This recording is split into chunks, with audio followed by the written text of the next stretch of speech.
Class 9th का history का chapter 1 दी French revolution. Louis 16 जो कि बर्बन फैमिली से बिलोंग करता था, वो जो है उसको फ्रांस का राजा बना दिया जाता है 20 साल की एज में। तब उसकी शादी भी हो जाती है किससे, ऑस्ट्रियन प्रिंसेस से जिसका नाम था मारिया एंटोनिया। अब जब वो राजा बन जाता है तो उसको एम्प्टी ट्रेजर मिलता है। जैसे जब कोई राजा बनता है तो उसको खजाना मिलता है ना, तो उसको जो है लेकिन खजाना नहीं मिलता, उसको एम्प्टी ट्रेजरी मिलती है। इसके क्या क्या कारण थे ये एग्जाम में पूछे जा सकते हैं। इसकी रीजंस हमेशा आते हैं एग्जाम में। तो the long years of war had drain the financial resources of France, क्योंकि वार चल रहा था इसकी वजह से। और cost of maintaining an extravagant code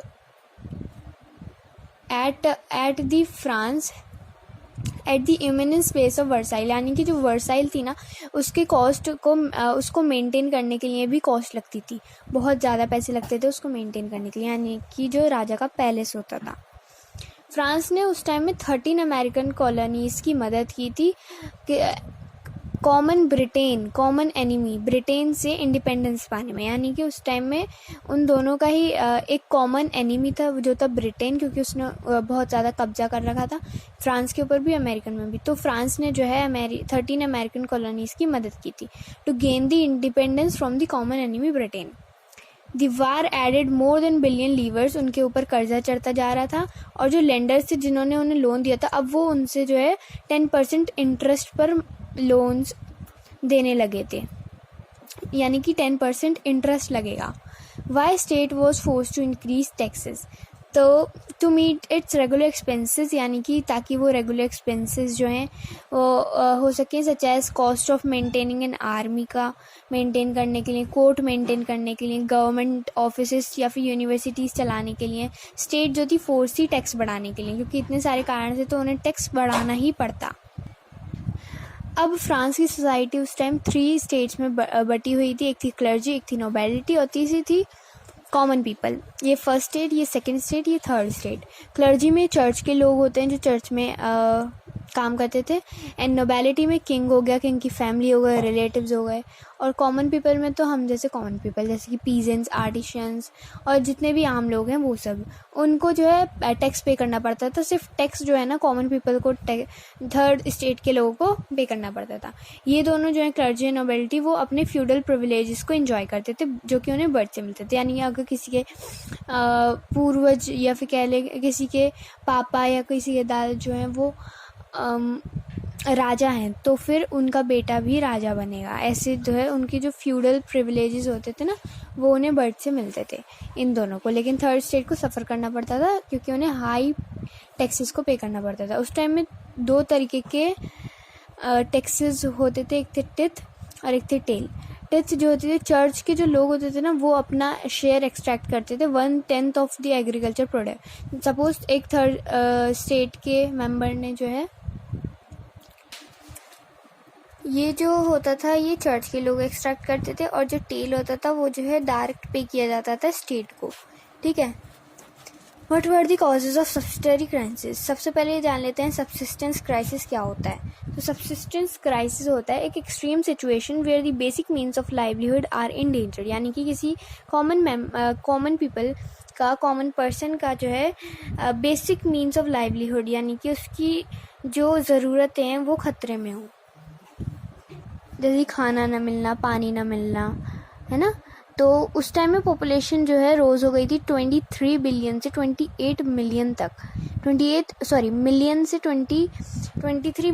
28 million तक पॉपुलेशन इंक्रीज़ हो गई थी, जिसकी वजह से जो फूड की डिमांड थी वो बढ़ गई थी। तो ब्रेड का प्राइस भी बढ़ गया था, और इसी वजह से जो पुअर एंड रिच के बीच का जो गैप था ना वो ज़्यादा बढ़ गया था। और जो वेजेस थी did not keep pace with rise in price, यानी कि प्राइस तो बढ़ता जा रहा था लेकिन विद जो वेजेस थी ना, जो काम करने वालों को पैसे दिए जाते थे वो फिक्स थी। ठीक है। और प्राइस बढ़ता जा रहा था। तो सपोज अगर किसी चीज़ का प्राइस बढ़ रहा है और वेजेस जो है वो फिक्स्ड है, तो उसकी वजह से जो है गैप तो बढ़ेगा ही पुअर एंड रिच में। And things become worse when droughts and hails reduce the harvest. जब कोई तूफान आता था या फिर वो सूखा पड़ जाता ना सब कुछ, तो जो हार्वेस्ट होता था फूड वगैरह का, गेहूं का वो कम हो जाता था। तो यही सभी वजह के से सब्सिस्टेंस क्राइसिस हो गई थी, यानी कि ये हो गया था, ठीक है, एक्सट्रीम सिचुएशन डेवलप्ड हो गई थी। बेसिकली अगर आपको ये समझ में नहीं आ रहा है तो ऐसी सिचुएशन जिसमें खाने की कमी पड़ जाए और पानी वगैरह की कमी पड़ जाए और जिसकी वजह से लोग मरने लगे, तो ऐसी सिचुएशन को सब्सिस्टेंस क्राइसिस बोला जाता है। अब वहाँ पे जो है कुछ फिलोसोफर्स थे। फिलोसोफर्स वो होते हैं जो आइडियाज़ देते हैं, ठीक है। तो एक थे जॉन लॉक, एक थे जीन जैक रोज एंड एक थे मॉन्टेस्क्यू। अगर प्रोनाउंसिएशन में कोई गड़बड़ हो जाए तो छोड़ देना, क्योंकि इनके नाम ऐसे ही हैं। तो इन्होंने एक आइडिया दिया था, वो था डॉक्ट्राइन ऑफ ड्राइव, यानी कि जो कि फ्यूडल प्रिविलेजेस मिलते हैं बाय बर्थ, जो मैंने आपको समझाया था कि बचपन से अगर राजा है, राजा का बेटा भी राजा बनेगा, तो ऐसी जो चीज़ें होती हैं उनको स्टॉप करने का इन्होंने आइडिया दिया था। इन्होंने दिया था social contract between people and government, यानी कि गवर्नमेंट और लोगों के बीच में एक सोशल कॉन्ट्रैक्ट होना चाहिए जिसमें लोग अपने एक्सप्रेशंस दे सकें, अपने उनको फ्रीडम हो कुछ बोलने का और गवर्नमेंट भी उनकी बात सुने, ठीक है।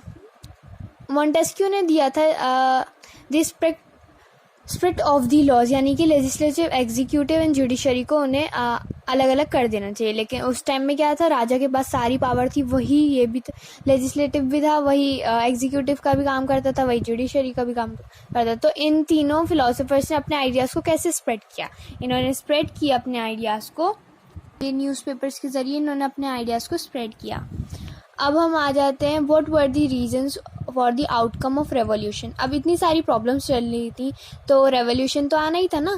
तो 5 मई 1789 को लुई 16 ने एक स्टेट जनरल मीटिंग बुलाई। स्टेट जनरल मीटिंग होता है जहाँ पे तीनों स्टेट्स, जो हमारी first state, third state, second state हैं, उन तीनों ने अपने रिप्रेजेंटेटिव्स भेजे एक मीटिंग में, ताकि वो अपनी अपनी बात रख सकें, ठीक है।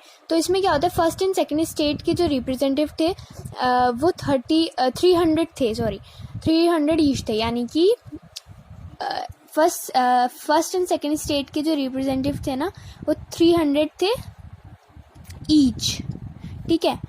एंड जो थर्ड स्टेट के थे वो 600 थे, यानी कि अलग एक में 300 है, दूसरी में भी 300 है, लेकिन जो थर्ड स्टेट का एक ही में 600 थे और उनको पीछे खड़ा किया जाता था और first state and second state के लोगों को आगे बिठा दिया जाता था। तो इनका डिस्क्रिमिनेशन भी हो रही थी। तो 600 हैं सारे के सारे मिला के, ठीक है। इनके 2 मिला के 600 हो रहे हैं, इसके 1 मिला के 600 है रिप्रेजेंटेटिव्स। तो इन्होंने जो है बहुत सारे अपने लेटर्स दिए थे रिप्रेजेंटेटिव्स को कि ये हमारी प्रॉब्लम्स रखें। Voting is the way that each state had 1 vote. इसमें क्या होता था, हर एक स्टेट का एक एक वोट होता था। सपोज फर्स्ट स्टेट है तो इसका 1 वोट हो गया, ठीक है। सेकेंड स्टेट है, इसका भी 1 वोट हो गया। थर्ड स्टेट है, इसका भी 1 वोट हो गया। तो ऐसे तो इन दोनों का, ये दोनों एक ही सेम बात रखते थे और ये एक बात रखते थे, तो इन दोनों का मिला के 2 हो गए और इनका 1 ही रह गया, जबकि लोग इनके ज़्यादा हैं। तो इस वजह से डिस्क्रिमिनेशन हो रहा था। तो इन्होंने डिमांड की, थर्ड स्टेट के लोगों ने, कि third state demanded that each member have 1 vote, यानी कि हर एक मेंबर का 1 वोट होना चाहिए। 600 है तो 600 वोट होंगे, है ना। इस तरीके से एक मेंबर का 1 वोट होना चाहिए। लेकिन इनकी डिमांड को किंग ने रिजेक्ट कर दिया, जिसकी वजह से थर्ड स्टेट के लोग जो हैं प्रोटेस्ट करने लगे और मीटिंग छोड़ के भाग गए। उन्होंने वो है एक टेनिस ग्राउंड में जो है वो इकट्ठा हुए और वहाँ पे उन्होंने अपनी नेशनल असेंबली फॉर्म की। ऑन 20 जून 1789 को उन्होंने अपनी खुद की नेशनल असेंबली जो है फॉर्म की। इनको सपोर्ट किया था मिराबियो एंड एबेसी, ये पता नहीं क्या लिखा है, तो एंड इन्होंने जो है सपोर्ट किया था। ये जो थे नोबल फैमिली से बिलोंग करते थे, ये चर्च की फैमिली से बिलोंग करते, यानी क्लर्जी थे। इन्होंने बुक्स लिखी थी व्हाट इज थर्ड स्टेट, इन्होंने पोस्टर्स वगैरह सपोर्ट किया था इन दोनों ने नेशनल असेंबली को, ठीक है। बेस्टाइल रिवोल्ट, अब आपके चैप्टर में ये पहले दे रखा है, यानी कि कहानी का बीच का पार्ट उन्होंने पहले दे दिया है और बाकी की कहानी कंटिन्यू कर दी है। तो मैंने जो है कंटिन्यूसली चलाया शुरू से आखिर तक। बीच का पार्ट मैंने आगे इसलिए नहीं डाला क्योंकि आपको अगर पता ही नहीं होगा कि क्या क्या हुआ था तो समझ में भी नहीं आएगा, ठीक है। तो बेस्टाइल रिवॉल्ट यानी 14 जुलाई 1789 को पेरिस के शहर में एक अफवाह फैल गई कि राजा ने जो है अपनी कमांड दे दी है ट्रूप्स को कि वो शहर में चले जाएं और फायरिंग कर दे लोगों के ऊपर, जिसकी वजह से 7,000 मेंस एंड वुमेन जो है एकदम उन्होंने अपनी पीपल्स की आर्मी बनाई और वो जो है निकल गए। क्या उन्होंने जो है हथियार ढूंढने शुरू कर दिए और उन्होंने बेस्टाइल एक जेल था उस टाइम में, तो उसका नाम बेस्टाइल था, उसको उन्होंने तोड़ दिया। स्टॉर्म का मतलब होता है तोड़ना, और उसका बेस्टाइल का जो कमांडर था वो उसको मार दिया उन्होंने, और बेस्टाइल में 7 प्रिजनर्स थे सिर्फ, और उन्होंने उसको रिलीज कर दिया उनको। तो जो बेस्टाइल की जो वैल्यूएबल थिंग्स थी ना उनको मार्केट में सोल्ड किए जाने लगा। जैसे होता है ना, अगर हमें अभी से पुरानी बहुत पहले की 17th सेंचुरी की कोई चीज़ मिले तो हम संभाल के रखेंगे ऐसा, या फिर मार्केट में हो तो हम खरीद लेंगे। ऐसे लोगों ने बेस्टाइल की चीज़ों को खरीदना शुरू कर दिया। ठीक है, Bastille was stood for the डेमोस्टिक power of the king. ये जो है किंग की गलत पावर का इस्तेमाल दिखाता था, किंग कैसे अपनी गलत पावर का इस्तेमाल करके लोगों को जेल में डालता है, इसलिए लोग इस पे बहुत ही ज़्यादा गुस्सा थे, जिसकी वजह से उन्होंने इसे तोड़ दिया।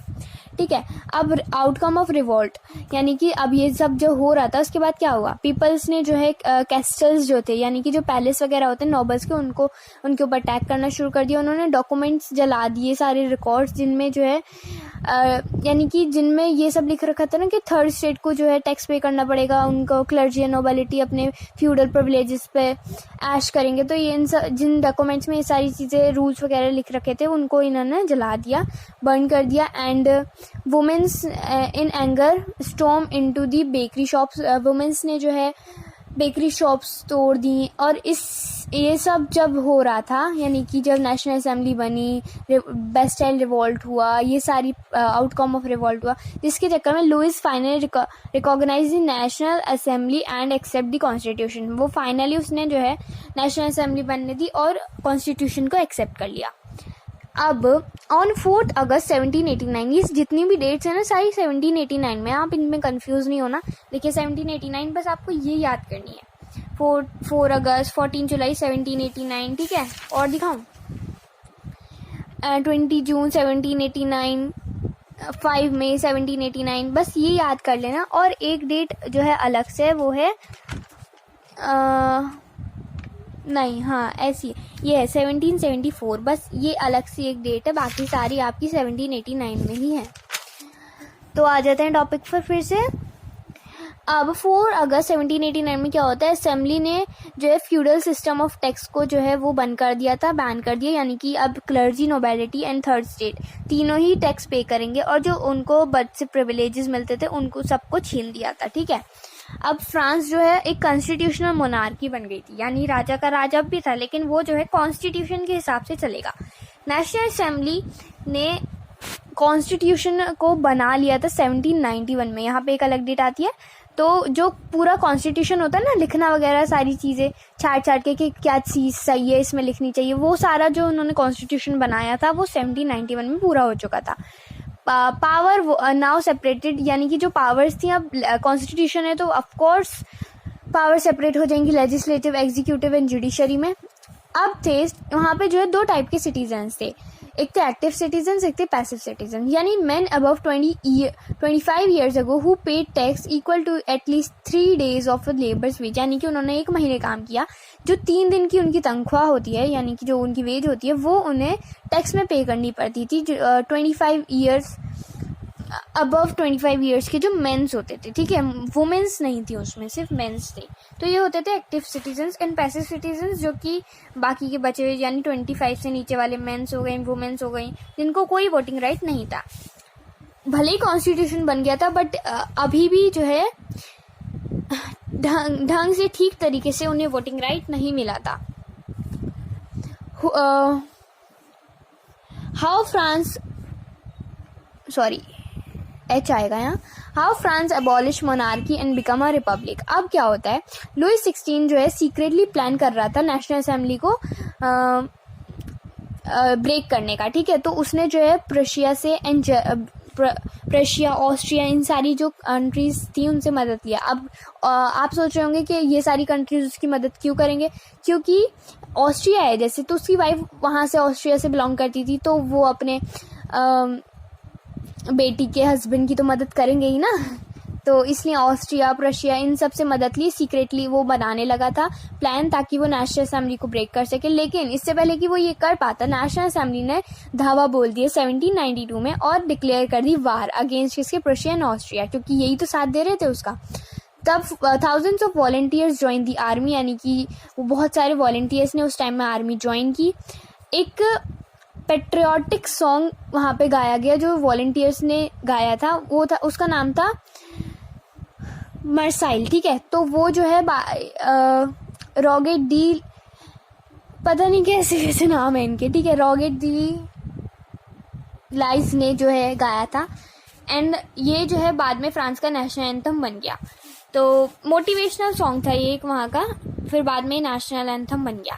Political clubs were form to discuss government policies and plans. Most of the famous is Jacobin club, यानी कि उस टाइम में क्लब्स बनने शुरू हो गए थे। एक उनका जो मोस्ट फेमस था वो जैकोबियन क्लब था। इसके बारे में क्वेश्चंस आ सकते हैं। जैकोबियन क्लब्स क्या था? मेंबर्स ऑफ जैकोबियन क्लब्स जो थे वो कॉमन पीपल थे, यानी कि थर्ड स्टेज से बिलोंग करते थे, ठीक है। Basically common people Jacobin clubs के मेंबर्स थे। वहाँ का जो लीडर था उसका नाम था मैक्सिमिलियन रॉबिस्फेयर। इसके नाम पे मत जाना, बहुत ही बुरा इंसान था ये। इसकी वजह से पता है आतंकवादी वगैरह जो भी होते हैं ये इसी की वजह से मोटिवेटेड हुए, इसी से इंस्पायर हुए। उनकी जो ड्रेस का कोड था ना वो लॉन्ग स्ट्रिप ट्राउजर्स थे। They came to known as sans culottes. उनको सेंट क्लूटोस माना जाता था क्योंकि इसका मतलब होता है पीपल विदाउट नी ब्रिजेस। उस टाइम में जो नॉबल्स वगैरह होते थे ना वो नी ब्रिजेस पहनते थे, यानी कि जो बड़े से जूते होते थे उनके बूट्स टाइप होते थे, ठीक है। तो वो लोग जो है नी ब्रिजेस नहीं पहनते थे, इसलिए उनको सेंट क्लूटोस कहा जाता था। एंड वो जो है they wore red caps to symbolise liberty. वो रेड कैप पहनते थे। उस टाइम में वुमेन्स जो थी वो रेड कैप्स नहीं पहनती थी क्योंकि उनको वोटिंग राइट नहीं था, उनको आज़ादी नहीं थी किसी भी चीज़ की, ठीक है। तो ये सारी चीज़ें थी जैकोबियन क्लब्स के बारे में। अब summers of 1792 people were angry because of the high price of food के हाई प्राइस की वजह से लोग एंग्री। तो on August 10 the Jacobin club attack the palace Tuileries, पता नहीं क्या है ये। तो अगर कोई चीज़ प्रोनाउंस ना किए जाए ना तो उसको जो है स्पेलिंग से याद कर लेना, जैसे TULIERS, ठीक है, ऐसे अलग अलग पार्ट्स में बांट के। On August 10, the Jacobean Club attacked the palace and killed the guards, यानी कि उस पैलेस के जो गार्ड्स थे उन्होंने उनको मार दिया। इलेक्शंस हुए उसके बाद। अब जो था ना mens of 21 years ago and above them उनको राइट था वोट का। पहले क्या था राइटिंग वोट 25 से अबव, अब है 21 या फिर 21 से above. On 21 September 1792 monarchy abolish in France become Republic. अब क्या होता है इन सारी चीज़ों की वजह से जो है मोनार्की को अबॉलिश कर दिया जाता है और फ्रांस को रिपब्लिक बना दिया जाता है। Louis 16 and his wife were sentence to death. उसके बाद उनकी जो है फांसी चढ़ा दी जाती है। रेन ऑफ टेरर, ठीक है। ये रेन ऑफ टेरर मैक्सिमिलियन रॉबिस्फेयर ने जब रूल किया उसको कहा गया है। ये पीरियड था 1793 से 1794 तक। जब अब देखते हैं, देखो 1774 में लुई 16 राजा बना, ठीक है। उसके बाद 1791 में मोनार्की, कॉन्स्टिट्यूशनल मोनार्की बनी। ये लुई 16 का राज था, यहाँ कॉन्स्टिट्यूशनल मोनार्की बनी। उसके बाद 1792 में जो है वो फ्रांस को अबॉलिश कर दिया गया और फ्रांस को जो है सॉरी मोनार्की को अबॉलिश कर दिया गया, फ्रांस को रिपब्लिक बना दिया गया, ठीक है। एंड 1793 में ये था रीजन ऑफ टेरर, यानी कि मैक्सिमिलियन रॉबिस्फेयर का राज था 1794 में। अभी देखना इसके साथ क्या होगा, ठीक है। पॉलिसीज ऑफ सर्व कंट्रोल, सर्व होता है बहुत ही ज़्यादा, ठीक है। जो कंट्रोल की, बहुत ज़्यादा कंट्रोल की जो पॉलिसीज़ बनाई गई वो पनिशमेंट बाय मैक्सिमिलियन रॉबिस्फेयर। तो उसने जो है बहुत ज़्यादा कंट्रोल कर लिया था लोगों के ऊपर एकदम प्रिंसिपल की तरह, और उनको ज़्यादा राइट्स भी नहीं थे चर्च के लोगों को, नॉबल्स को। एंड बहुत ही हाई पनिशमेंट्स उन्हें दी जाती थी। Nobles and clergy, old members of political party were not agree with him, यानी कि ये लोग जो है रॉबेस्पियर से एग्री नहीं करते थे, तो उनको जो है रॉबेस्पियर जो उससे एग्री नहीं करता था उसको अरेस्ट कर देता था और जेल में डाल देता था। अगर कोर्ट ने उनको गिल्टी माना तो वो जो है गिलोटाइन किए जाते थे। गिलोटाइन क्या होता है? एक डिवाइस होता है consisting of 2 poles and a blade with which person is beheaded, यानी कि इस तरीके से होता है। देखो ऐसे होता है, ये आपका लगा हुआ है ब्लेड, ठीक है, एंड यहाँ पर इस तरीके से यहाँ पे सर रखने की जगह होती है, एंड जब इधर से कुछ होता होगा खींचने का, जब ये खींचा जाता है तो ये ब्लेड नीचे आ जाता है, इंसान का सर जो है उसके बॉडी से अलग हो जाता है। तो इस डिवाइस को जो है गिलोटाइन कहा गया है, ठीक है। Peasants were forced to sell their goods at fixed price। अब जो है मैक्सिमिलियन रॉबेस्पियर ने क्या किया, जो सारे गुड्स थे उनको फिक्स प्राइस पे जो है सेल करवाने लगा। जैसे कि सपोज ब्रेड है तो उसको जो है 10 रुपीज़ में बांट रहे हैं, तो उससे कोई अगर महंगी चीज़ है यानी वैल्यूएबल थिंग है, उससे सपोज मिल्क है तो मिल्क को भी 10 रुपीज़ में बांटो, क्लॉथ्स को भी 10 रुपीज़ में बांटो, ऐसे फिक्स प्राइस कर दिया। अब हर चीज़ का फिक्स प्राइस हो जाएगा तो जो चीज़ें महंगी आ रही हैं, सपोज आप 20 रुपीज़ की लेके आए और मैक्सिमिलियन रॉबेस्पियर के राज में हो आप, तो उसे 10 रुपीज़ का बेचना पड़ेगा आपको, तो इस वजह से दिक्कत हो रही थी। Churches were shut down and converted into offices.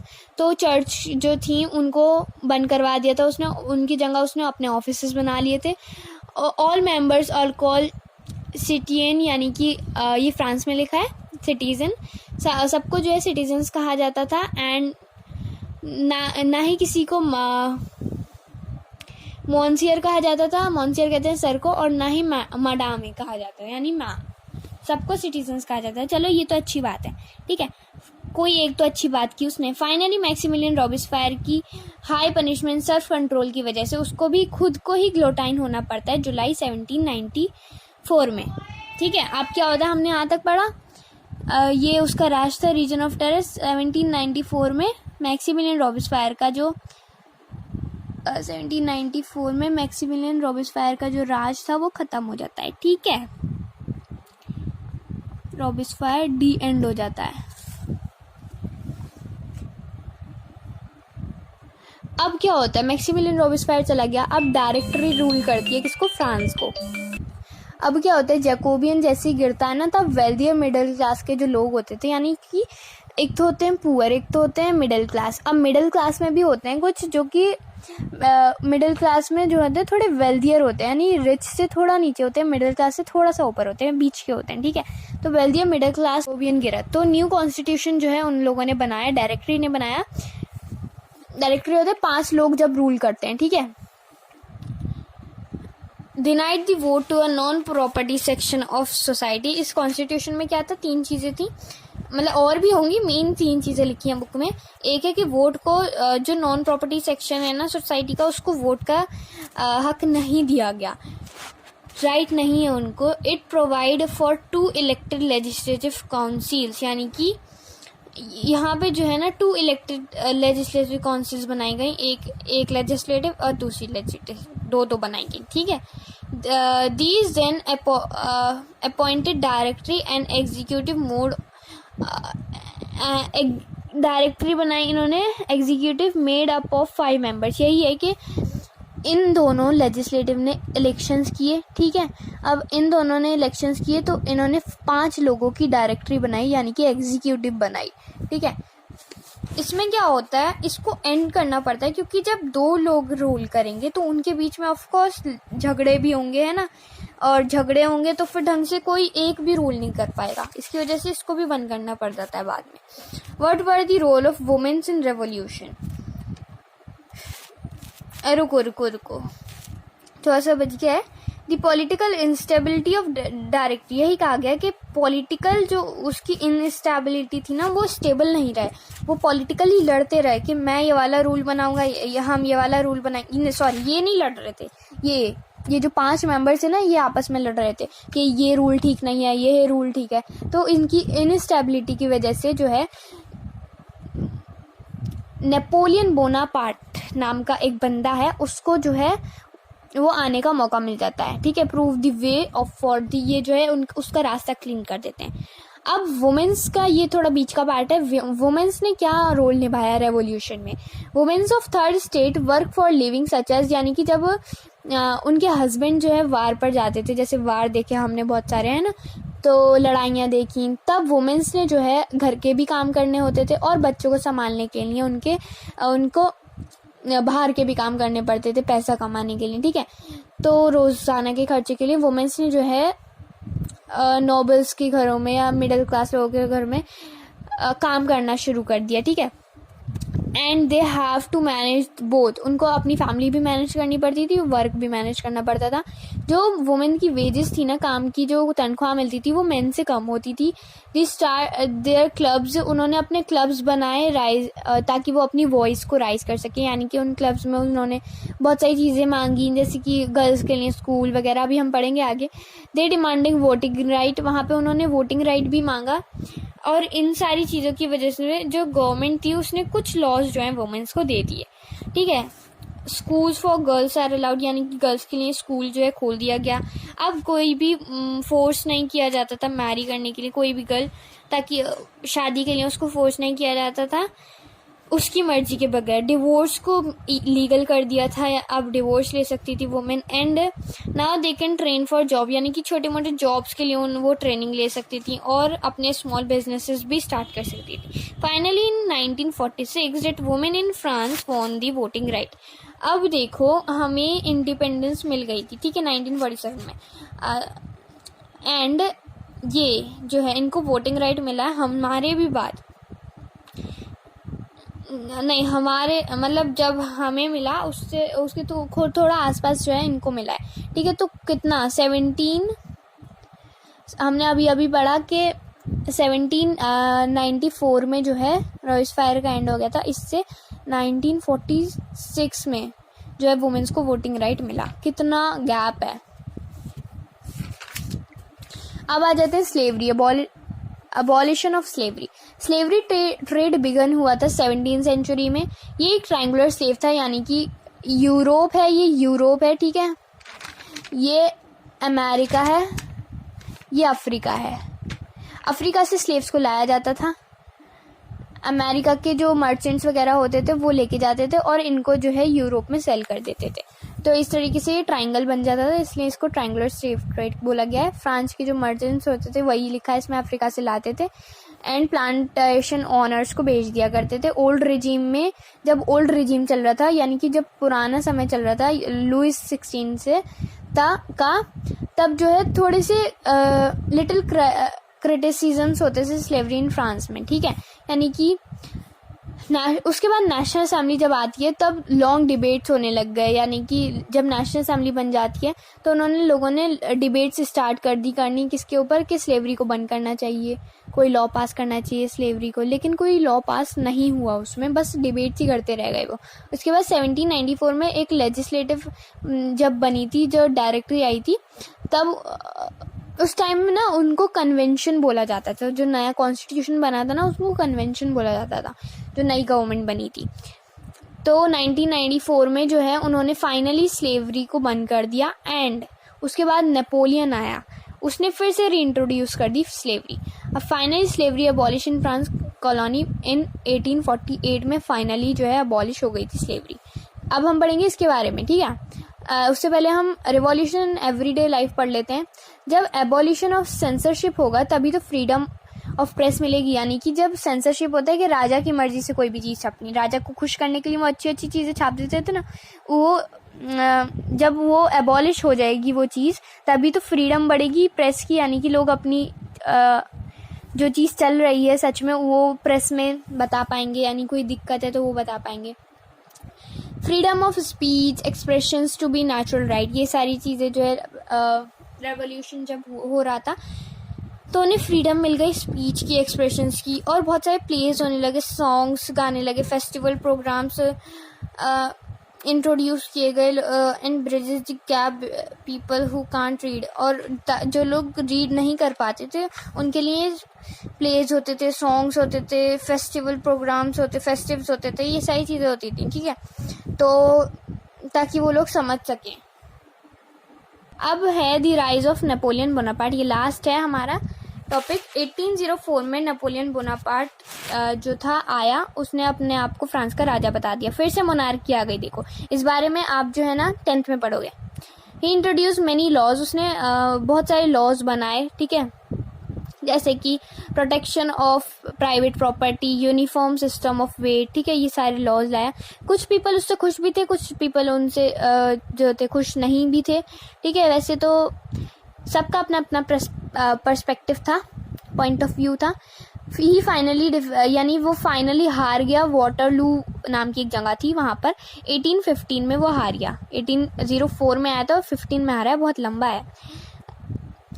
Tipu Sultan and Rajmohan Roy response to the ideas coming from the revolution in France, यानी कि ये दोनों ये सब जो हुआ, फ्रांस का जो रेवोल्यूशन हुआ, इससे इंस्पायर हुए। इन्होंने आगे जो है बहुत सारी चीज़ें की देश के लिए, ठीक है। सो यही था हमारा चैप्टर। अगर पसंद आई वीडियो तो लाइक कीजिए, चैनल को सब्सक्राइब कीजिए। ये मेरे नोट्स जो मैंने बुक्स में क्या होता है, चीज़ें फैला के लिखी जाती हैं ज़्यादा बड़ा करके, तो मैंने मेन टॉपिक जो थे वो आपको समझा दिए। तो अगर वीडियो पसंद आई तो प्लीज़ लाइक कीजिए, चैनल को सब्सक्राइब कीजिए। मैं मिलती हूँ नेक्स्ट वीडियो में, तब तक के लिए take care and bye bye.